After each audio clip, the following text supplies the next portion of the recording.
Ishmael was born into a world of complexities, a tapestry woven with threads of longing, desperation, and divine intervention.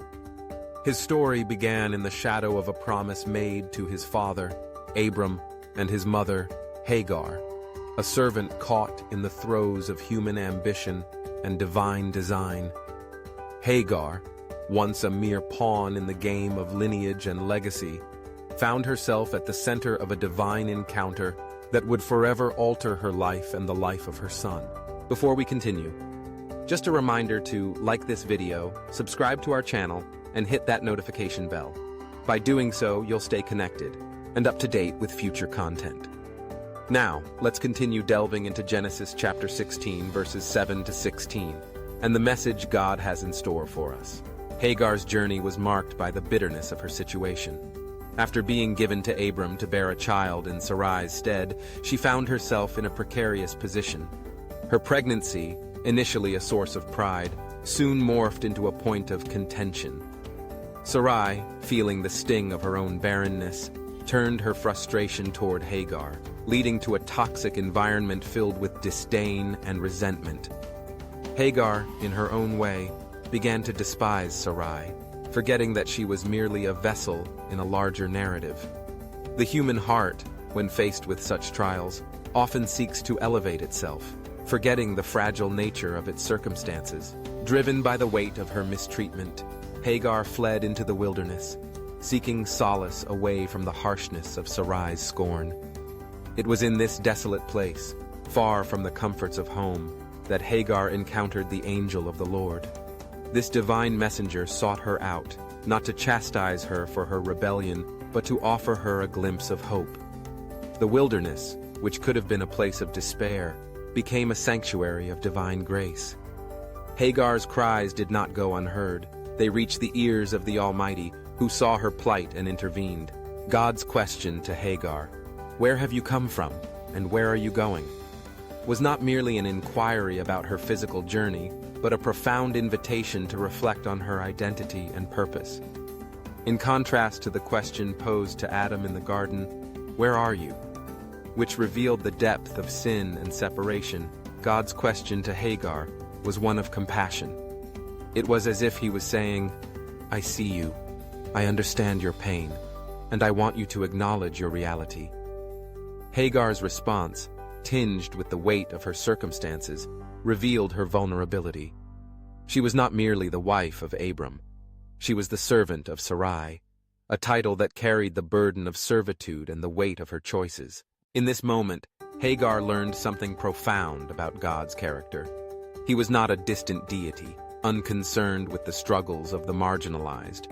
Instead, he was intimately aware of her suffering, willing to engage with her in her darkest hour.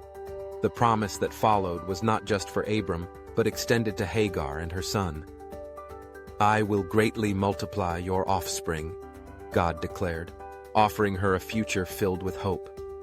Ishmael, whose name means God hears, would carry the legacy of a God who listens to the cries of the oppressed. As Hagar pondered the promise, she began to understand the nature of divine grace. It was not contingent upon her worthiness or her actions. It was a gift freely given, a testament to the unfathomable love of God. She realized that even in her rebellion, God sought her out, offering her a chance to return and embrace her role with a renewed perspective. The directive to return to Sarai was not merely a call to servitude, but an invitation to participate in God's larger plan. Hagar's submission was an act of faith, a recognition that her life was intertwined with the divine narrative unfolding around her. In the days that followed, Hagar returned, transformed by her encounter with the divine. She carried with her the knowledge that she was seen, heard, and valued. The complexities of her situation remained, but her understanding of God's character shifted. She had met El Roi, the God who sees, and in that recognition, she found strength.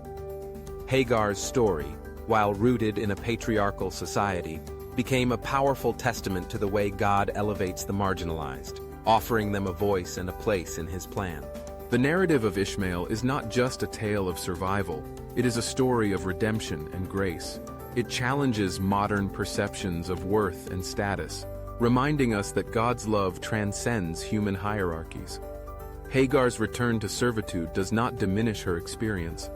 Rather, it highlights the complexity of faith and obedience in a world fraught with inequality.